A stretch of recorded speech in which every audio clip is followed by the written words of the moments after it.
créé l'homme, sa volonté première était d'avoir quelqu'un qui lui ressemble. C'est pour cela que la parole de Dieu nous dit que Dieu a créé l'homme à son image et à sa ressemblance. C'est comme si je vous posais la question à vous qui êtes là. Pour quelle raison a-t-on besoin d'une copie? Quand on a un document et qu'après on produise une copie, c'est que la copie doit nous renvoyer à l'original. Donc la raison pour laquelle Dieu a créé l'homme, il voulait que chaque créature qui allait rencontrer l'homme puisse voir l'original. Donc l'homme, c'est la copie. Et Dieu, c'est l'original. Donc c'est pour cela que même quand vous parlez avec les athées, souvent ils vont vous dire, nous croyons que Dieu n'existait pas, parce que si Dieu existait réellement, pourquoi y aurait-il des catastrophes qu'on voit? Pourquoi y aurait-il du mal dans le monde? Pourquoi? Parce que Dieu a créé l'homme pour que l'homme puisse refléter ou démontrer ou manifester ce que Dieu est. Et malheureusement, la copie a perdu des informations qui pouvaient renvoyer à ce que Dieu était. Et qu'est-ce qui se passe? Chaque fois que les gens rencontrent les copies, ils sont perdus, ils sont dans la confusion parce qu'ils ne voient plus Dieu. Et c'est pour cela qu'ils disent Dieu n'existait pas. Parce que la copie est fausse, les gens croient que l'original n'existait plus. Alors la volonté pour laquelle Dieu a créé l'homme,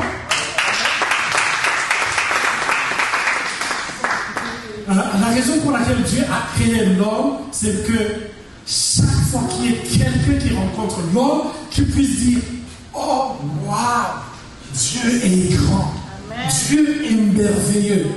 Et c'est pour cela que Jésus a accompli cette vision de Dieu.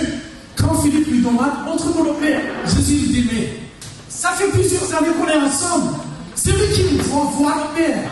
C'est ça la volonté première, primitive de Dieu à l'égard de l'homme. C'est que chaque fois qu'on rencontre l'homme, chaque fois que je vois le docteur Kazadi, que je dise, waouh, j'ai vu Dieu, j'ai rencontré Dieu, j'ai senti Dieu, j'ai été visité par Dieu.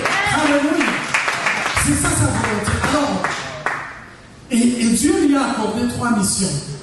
La première mission, c'est que cet homme puisse cultiver la terre. Et dans le dictionnaire étymologique, le mot cultiver signifie rendre meilleur. Et écoutez bien, Dieu crée et il dit, je trouve ce que j'ai créé, que c'est bon. Et il dit à l'homme qui vient de créer, hé, mon fils, rends ça plus beau. Mais comment l'homme peut-il rendre plus beau ce que Dieu a trouvé déjà beau, ce que Dieu a déjà touché? C'est parce que dans la mentalité de Dieu, Dieu a toujours voulu que l'homme passe de gloire en gloire. Et Dieu a accompli cette mission, et on le verra à la fin de son ministère, avant qu'il aille sur la croix. Il va dire, je leur ai donné la gloire que tu m'avais donnée. Dieu a accordé sa gloire. Il a rencontré des gens faillibles, il a rencontré des gens vulnérables, il a rencontré des gens faibles, mais il leur a accordé sa gloire. Cette gloire que l'homme avait perdue dans le jardin d'Éden. Et la deuxième mission, Dieu lui a dit, domine. Mais souvent on est tellement confus quand on dit, ah, le Seigneur m'a dit de dominer. Et l'homme croit qu'il va dominer sur sa femme. Non, la mission de dominer, Dieu l'a donnée à l'homme et à la femme.